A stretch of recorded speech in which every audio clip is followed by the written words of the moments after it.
जब भी मैं अपनी स्थिति के बारे में सोचता, मैं अपनी उदासी में और गहराई तक डूब जाता और मेरी सारी ऊर्जा खो जाती। यह मेरे दिमाग पर हावी रहा था कि मुझे औरत से ज़्यादा पैसे की ज़रूरत थी, कि किसी भी तरह शिकगू से बचना चाहता था और अपनी जीविका खुद कमाना चाहता था। मैंने हर तरह की योजनाएँ बनाई, लेकिन मेरी कोशिशों ने मुझे केवल उस पर और ज़्यादा निर्भर कर दिया। इस ज़रूर इच्छा शक्ति वाली औरत ने मेरे भागने से उत्पन्न होने वाली जटिलताओं को स्वयं सँभाला और मेरे लिए लगभग हर चीज़ का ध्यान रखा। नतीजतन मैं उसके सामने पहले से कई ज़्यादा डरपोक हो गया। शिगोकू के सुझाव पर एक सम्मेलन हुआ, जिसमें फ्लैटफिश, होरिकी और वह स्वयं शामिल हुए, जिसमें यह निष्कर्ष निकला कि मेरे और मेरे परिवार के बीच सभी संबंध तोड़ दिए जाएंगे और मैं शिगुको के साथ पति-पत्नी के रूप में रहूँगा। शिगुको के प्रयासों के कारण मैं कार्टूनों ने आश्चर्यजनक रूप से अच्छी रकम पैदा करना शुरू कर दिया। मैंने अपनी योजनाओं के अनुसार शराब और सिगरेट खरीदे, लेकिन मेरी उदासी और अवसाद और गहरा हो गया। मैं तल तक डूब गया। कभी-कभी जब मैं किंता और ओता के रोमांच को बना रहा था, जो शिगुको की पत्रिका के लिए मासिक कॉमिक स्ट्रिप्स थी, मुझे अचानक घर की याद आती और यह मुझे इतना दुखी कर देता कि मेरी कलम रुक जाती और मैं आंसुओं से भरी आंखों से नीचे देखता। ऐसे समय में एकमात्र हल्की राहत छोटी शिगेको थी। अब तक वह मुझे बिना किसी हिचकिचाहट के डैडी कहकर बुला रही थी। डैडी, क्या यह सच है कि भगवान तुम्हें कुछ भी दे देंगे अगर तुम इसके लिए प्रार्थना करो? मैंने सोचा कि मैं अपने लिए ऐसी प्रार्थना करना चाहूँगा। हे भगवान, मुझे बर्फ की इच्छा शक्ति प्रदान कर। मुझे इंसानों की सच्ची प्रकृति से परिचित करा। क्या एक इंसान का अपने साथी को धक्का देना पाप नहीं है? मुझे क्रोध का मुखौटा प्रदान कर।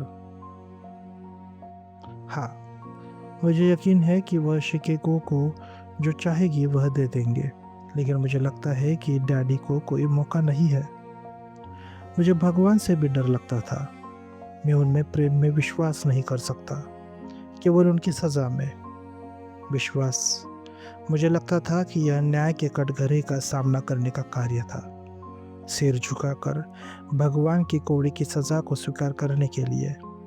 मैं नरक में विश्वास कर सकता था, लेकिन स्वर्ग के अस्तित्व में विश्वास करना मेरे लिए असंभव था। आपको मौका क्यों नहीं है? क्योंकि मैंने अपने पिता की बात नहीं मानी? कि आपने? लेकिन हर कोई कहता है कि आप बहुत अच्छे हैं। यह इसलिए क्योंकि मैंने उन्हें धोखा दिया।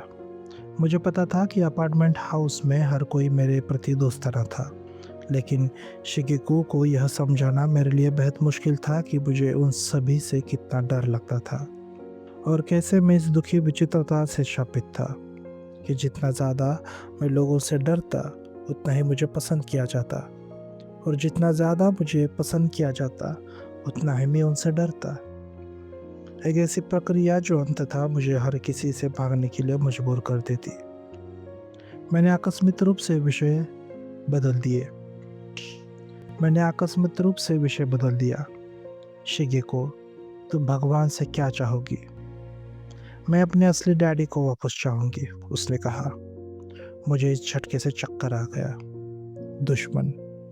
क्या मैं शिगेको का दुश्मन था? क्या वह मेरा? यह एक और डरावना वयस्क था जो मुझे डराएगा। एक अजनबी, एक समझ से परे अजनबी, रहस्यों से भरा एक अजनबी। शिगेको का चेहरा अचानक वैसे दिखने लगा। मैंने खुद को विश्वास से धोखा दे रहा था कि कम से कम शिगेको सुरक्षित थी, लेकिन वह भी उस बैल की तरह थी जो अचानक मुझ पर पूंछ से मारकर अपने किनारा पर बैठे मक्खे को मारती है। मुझे पता था कि अब मुझे उस छोटी लड़की के सामने भी डरपोक रहना होगा। क्या लेडी किलर घर पर है? होरिकी ने फिर से मेरे घर पर आना शुरू कर दिया था। मैं उसे मना नहीं कर सका, भले ही यह व्यक्ति भले ही वह व्यक्ति था जिसने मुझे मेरे भागने के दिन इतना भले ही यह वह व्यक्ति था जिसने मुझे मेरे भागने के दिन इतना दुखी किया था। मैंने एक कमज़ोर मुस्कान के साथ उसका स्वागत किया। तुम्हारे कॉमिक ट्रिप्स को काफ़ी ख्याति मिल रही है ना? शौकिया लोगों के साथ कोई मुकाबला नहीं। वे इतने नासमझ होते हैं कि उन्हें डरना नहीं आता। लेकिन ज़्यादा आत्मविश्वास में मत आ जाना। तुम्हारी रचना अभी भी कुछ खास नहीं है, तो उसने कहा। उसने मेरे लिए गुरु की भूमिका निभाने की हिम्मत की। मुझे अपने सामान्य खाली दर्द का हलचल महसूस हुई। मैं कल्पना कर सकता हूँ कि अगर मैं उसे अपने भूत चित्र दिखाऊं, तो उसके चेहरे पर क्या भाव होंगे। लेकिन मैंने इसके बजाय विरोध किया। ऐसे बातें मत कहो, तुम मुझे रुला दोगे। होरिकी अपने आप में और ज्यादा उत्साहित दिखा। अगर तुम में बस इतनी प्रतिभा है कि तुम किसी तरह चल सको, तो देर सवेर तुम खुद को धोखा दोगे, उसने कहा।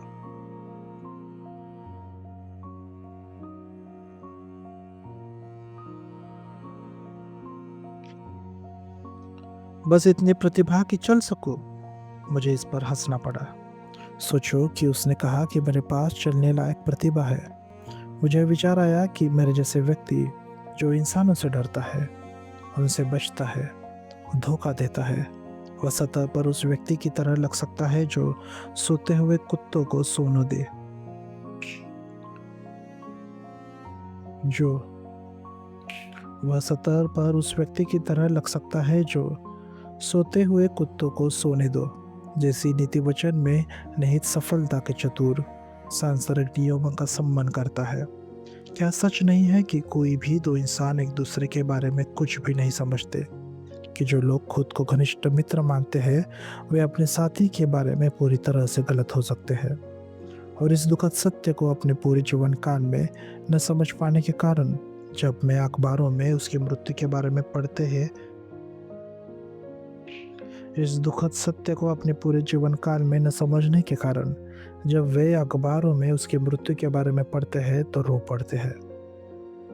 मुझे स्वीकार करना होगा कि होरिकी ने मेरे भागने के बाद समझौते में भाग लिया, हालांकि अनिच्छा से, शिगोकू के दबाव में। और अब वह ठीक उसी तरह व्यवहार कर रहा था जैसे कि वह मेरा पुनर्वास करने वाला महान दाता हो या किसी रोमांस का मध्यस्थ। उसका मुझे उपदेश देने वाला चेहरा गंभीर था। कभी कभी वह देर रात मृत नशे मेरे कभी कभी वह देर रात मृत नशे में मेरे पास सोने के लिए आता, या पाचियन हमेशा पाचियन उधार लेने के लिए रुकता।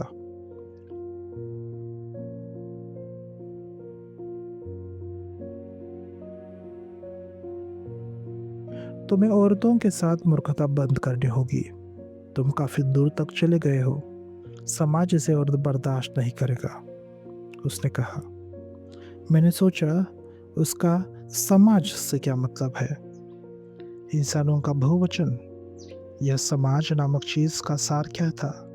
मैंने अपनी पूरी जिंदगी यह सोचते हुए बिताई कि समाज निश्चित रूप से कुछ शक्तिशाली, कठोर और गंभीर होगा। लेकिन होरिकी की बात सुनकर मेरी जीभ पर यह शब्द आए, क्या तुम अपने बारे में बात नहीं कर रहे हो? लेकिन मैंने शब्दों को रोक लिया, उसे नाराज करने से हिचकते हुए। समाज इसे बर्दाश्त नहीं करेगा। यह समाज नहीं है, यह तुम हो जो इसे बर्दाश्त नहीं कर रहे। सही है? अगर तुम ऐसा कुछ करोगे तो समाज तुम्हें इसके लिए दुख देगा। यह समाज नहीं है, यह तुम हो, है ना? इससे पहले कि तुम्हें पता चले, समाज तुम्हें बहिष्कृत कर देगा। यह समाज नहीं है, तुम ही बहिष्कृत करने तुम ही बहिष्कार करने वाले हो, है ना? हर तरह के शब्द मेरे दिमाग में तैर रहे थे। अपने विशेष भयावहता, अपनी धूर्तता, चालाकी और जादू तो न जानो। लेकिन मैंने जो कहा वह केवल इतना था, अपने चेहरे से पसीना पोंछते हुए एक रुमाल से। तुमने मुझे ठंडा पसीना निकाल दिया। मैं मुस्कुराया। उसके बाद मैं लगभग एक दार्शनिक विश्वास के रूप में यह धारणा रखना शुरू कर दिया, समाज क्या है सिवाय एक व्यक्ति के।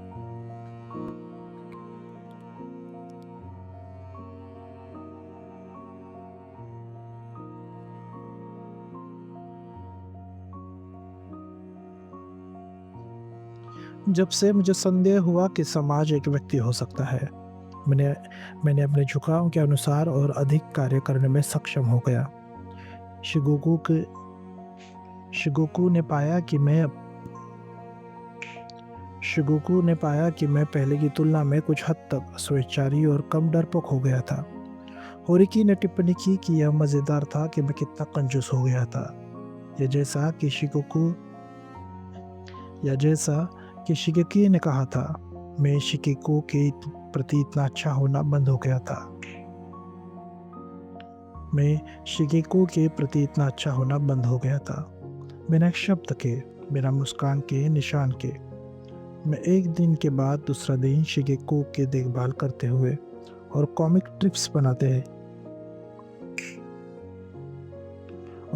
स्ट्रिप्स बनाते हुए बिताता, जिसमें जब कुछ इतना मूर्खतापूर्ण था कि मैं उन्हें खुद ही नहीं समझ सकता।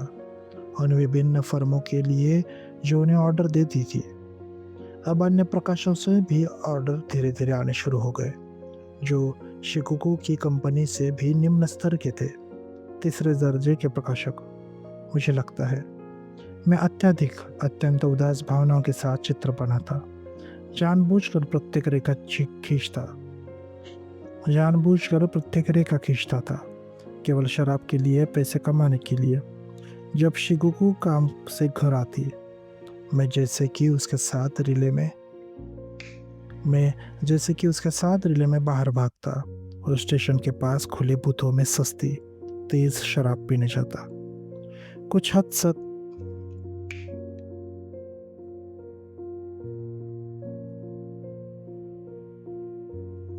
कुछ हद तक उत्साहित होकर मैं अपार्टमेंट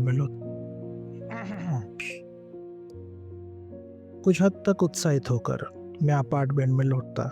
मैं कहता, जितना मैं तुम्हें दिखता हो, तुम्हारा चेहरा उतना ही मज़ेदार लगता है। क्या तुम्हें पता है कि मुझे तुम्हारे सोते हुए चेहरे को देखकर अपने कार्टूनों के लिए प्रेरणा मिलती है। तुम्हारे सोते हुए चेहरे का क्या? तुम 40 साल के बूढ़े जैसे दिखते हो, उसने कहा। यह सब तुम्हारी गलती है। तुमने मुझे पूरी तरह से निचोड़ लिया है। इंसान की जिंदगी एक बहती नदी की तरह है। चिंता करने की क्या बात है? नदी के किनारे एक विलो का पेड़।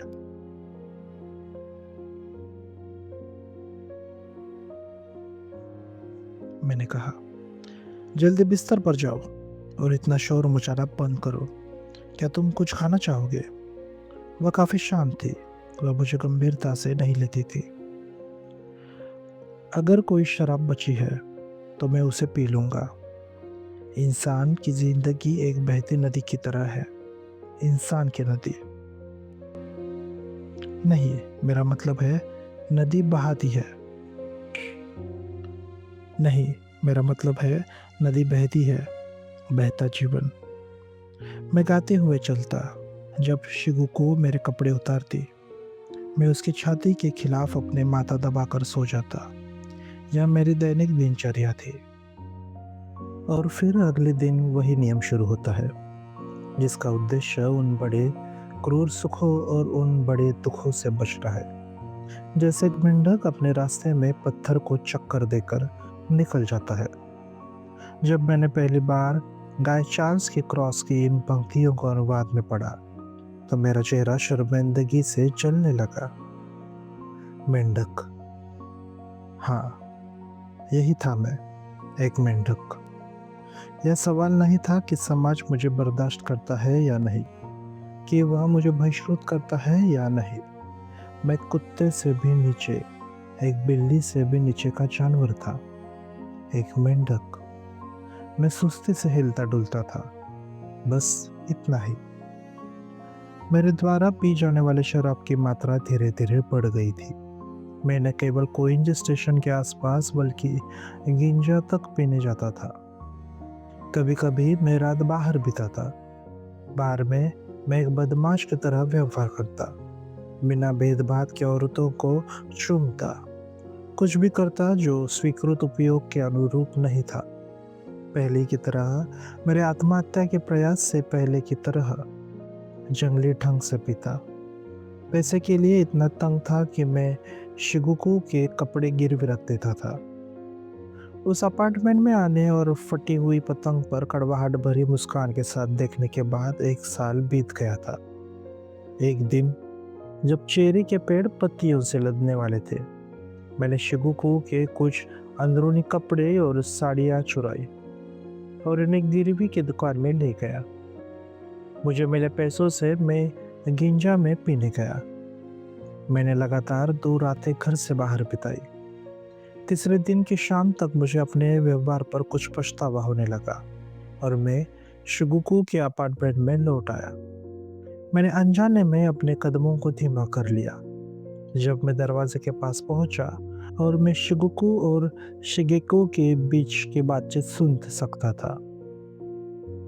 वह शराब क्यों पीता है?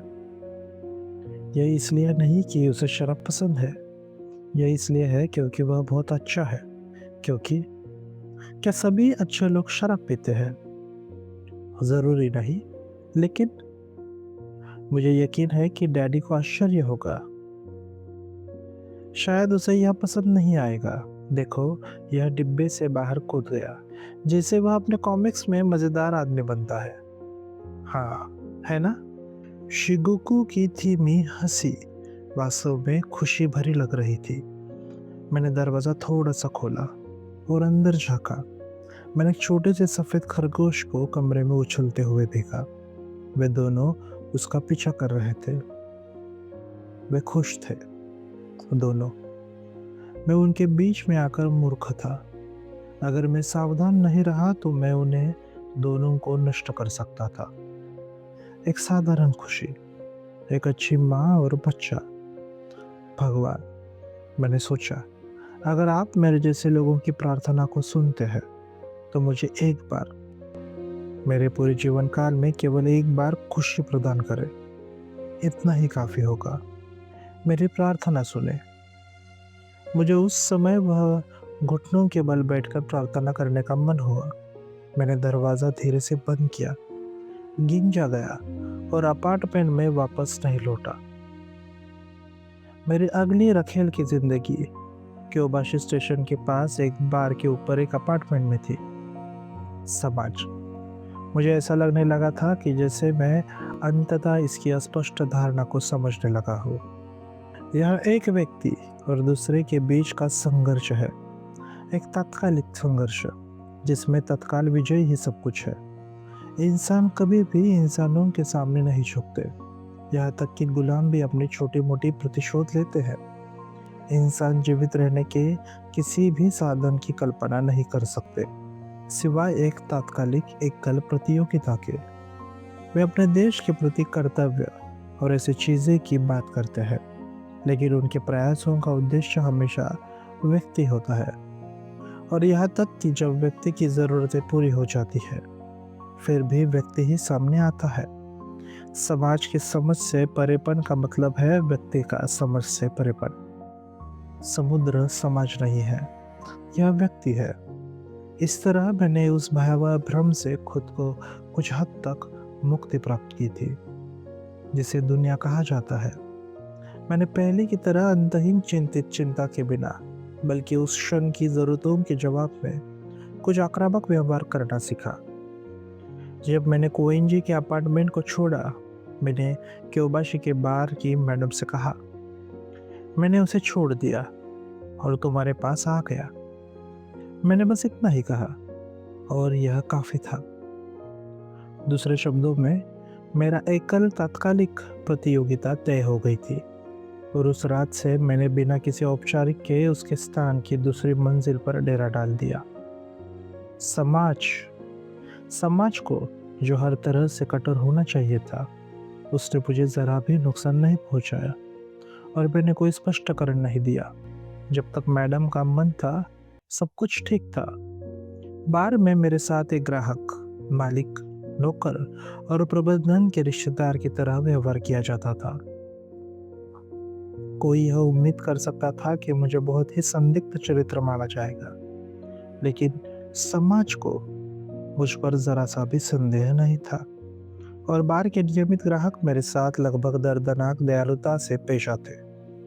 वे मुझे मेरे पहले नाम से बुलाते और मुझे पेय खरीदते थे। मैंने धीरे धीरे दुनिया के प्रति अपनी सतर्कता को कम करना शुरू कर दिया। मुझे लगने लगा कि यह इतनी भयानक जगह नहीं है।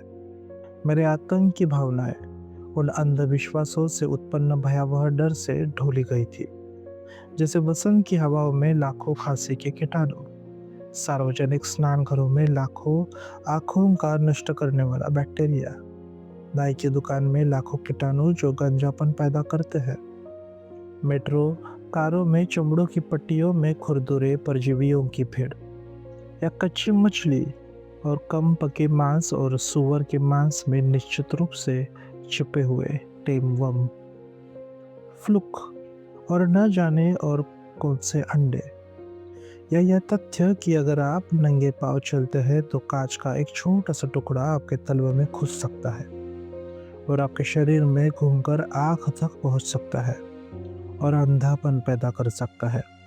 इसमें कोई विवाद नहीं है कि लाखों कीटाणु तैर रहे हैं, हर जगह मरोड़ खा रहे हैं। हालांकि उसी समय अगर आप उन्हें पूरी तरह से नज़रअंदाज करते हैं तो वे आपके साथ सारा संभव संबंध खो देते हैं और तुरंत कुछ और नहीं बल्कि गायब होने वाले विज्ञान के भूत बन जाते हैं। यह भी मैं समझ गया था। मैंने वैज्ञानिक आंकड़ों से इतना आतंकित हो गया था। अगर 10 मिलियन लोग प्रत्येक अपने दोपहर के भोजन से 3 दाने चावल छोड़ दे तो एक दिन में कितने बोरे चावल बर्बाद होंगे। अगर 10 मिलियन लोग प्रत्येक दिन का एक कागज का रुमाल बचाते हैं तो कितना गुदा बचेगा कि जब भी मैं एक दाना चावल छोड़ देता, जब भी मैंने अपने नाक साफ की, मुझे लगता था कि मैं चावल के पहाड़, कागज के टन बर्बाद कर रहा हूँ और मैं ऐसा मूड में पड़ जाता था जैसे मैंने कोई भयानक अपराध किया है। लेकिन ये विज्ञान के झूठ थे, सांख्यिकी और गणित के झूठ। आप हर किसी से 3 दाने चावल इकट्ठा नहीं कर सकते, यहाँ तक कि गुना या भाग के अभ्यास के रूप में। यह सबसे प्रारंभिक और कमजोर दिमाग वाली समस्याओं में से एक है। लगभग उस गणना के समान है कि कितने प्रतिशत लोग अंधेरे बिना रोशनी वाले बाथरूम में फिसलते हैं और शौचालय में गिर जाते हैं, या कितने प्रतिशत यात्री मेट्रो ट्रेन के दरवाजे और प्लेटफॉर्म के किनारे के बीच की जगह पर अपने पैर फंसा लेते हैं, या अन्य ऐसे तुच्छ संभावना के अभ्यास। ये घटनाएं पूरी तरह से संभावना के दायरे में लगती है, लेकिन मैंने कभी भी किसी को शौचालय में गिरकर चोट लगने का एक भी उदाहरण नहीं सुना। मुझे उस स्वयं पर दया और तिरस्कार महसूस हुआ जो कल तक इन काल्पनिक परिस्थितियों को पूरी तरह से तथ्यात्मक वैज्ञानिक सत्य के रूप में स्वीकार करता था और उनसे आतंकित था। यह दिखाता है कि मैं धीरे धीरे उस चीज की वास्तविक प्रकृति को समझने लगा था जिसे दुनिया कहा जाता है। यह कहने के बाद मुझे अब भी स्वीकार करना होगा कि मैं अभी भी इंसानों से डरता था, और यहाँ तक कि बार में ग्राहकों से मिलने से पहले मुझे एक गिलास शराब पीकर खुद को मजबूत करना पड़ता। डरावनी चीजों को देखने की इच्छा, यही वह चीजें थी जो मुझे हर रात उस बार में खींचती थी, जहाँ जैसे एक बच्चा जो अपने पालतू को और जोर से दबाता है जब उसे वास्तव में उससे थोड़ा डर लगता है। मैं बार में खड़े ग्राहकों को अपने नशे में धुत बंदी कला सिद्धांतों की घोषणा करता था। एक कॉमिक स्ट्रिप कलाकार, और वह भी एक अज्ञात, कोई बड़ा सुख नहीं जानता, नहीं इस मामले में कोई बड़ा दुख। मैं किसी बड़े जंगली सुख की तीव्र इच्छा रखता था, चाहे इसके बाद कितना भी बड़ा दुख क्यों ना हो। लेकिन मेरा एकमात्र वास्तविक आनंद ग्राहकों के साथ अर्थहीन बकवास में संलग्न होना और उनकी शराब पीना था। क्योबशी के बार में इस अधम जीवन को शुरू करने के बाद करीब 1 साल बीत चुका था। मेरे कार्टून अब बच्चों की पत्रिकाओं तक सीमित नहीं थे, बल्कि अब रेलवे स्टेशनों पर बिकने वाली सस्ती अश्लील पत्रिकाओं में भी दिखाई देने लगे थे। एक मूर्खतापूर्ण उपनाम के तहत मैंने नग्न औरतों की गंदी तस्वीरें बनाई, जिनके साथ मैं आमतौर पर रुबाइयत की उपयुक्त पंक्तियां जोड़ता था। अपना समय बर्बाद न करे, नहीं इस और उसके व्यर्थ प्रयास और विवाद में। बेहतर है कि फलदाई अंगूर के साथ खुश रहा जाए, बनिस्बत इसके लिए कोई ना आए, या कड़वा फल। कुछ इस दुनिया की महिमा के लिए तरसते हैं और कुछ पैगंबर के स्वर्ग के लिए आहे भरते हैं। जो आएगा, आ, नकद लो और वादे को जाने दो, नहीं दूर के ढोल के संगीत पर ध्यान दो, और वह उल्टा कटोरा जिसे हम आकाश कहते हैं, जिसके नीचे रेंगते हुए हम जीते हैं और मरते हैं। इसके लिए मदद के लिए अपने हाथ उठाओ, क्योंकि यह तुम या मेरे जितना ही असहायता से हिलता है। इस दौरान मेरे जीवन में एक युवती थी जो मुझसे शराब छोड़ने की विनती करती थी। तुम इस तरह हर दिन सुबह से रात तक पीते हुए नहीं चल सकते। वह 17 साल की एक लड़की थी जो बार के सामने छोटी तंबाकू की दुकान में काम करती थी। योशिको उसका नाम था, एक पीली रंगत वाली लड़की जिसके दांत टेढ़े मेढ़े थे। जब भी मैं सिगरेट खरीदने जाता वह मुस्कुराती और अपनी सलाह दोहराती, शराब पीने में क्या गलत है, यह बुरा क्यों है, बेहतर है कि फलदाई अंगूर के साथ खुश रहा जाए, बनिस्बत इसके तरह क्यों ना आए, या कड़वा फल।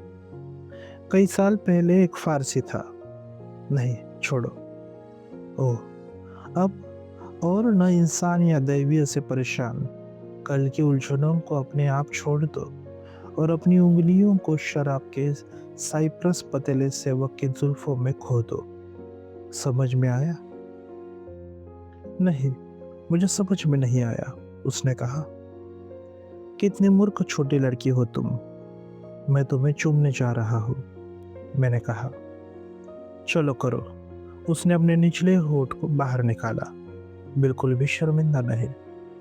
तुम मूर्ख, तुम और तुम्हारी पवित्रता के विचार, मैंने कहा। योशिका के चेहरे में कुछ ऐसा था जो स्पष्ट रूप से उसे एक ऐसी कुंवारी के रूप में चिन्हित करता था जिसे कभी अपवित्र नहीं किया गया था।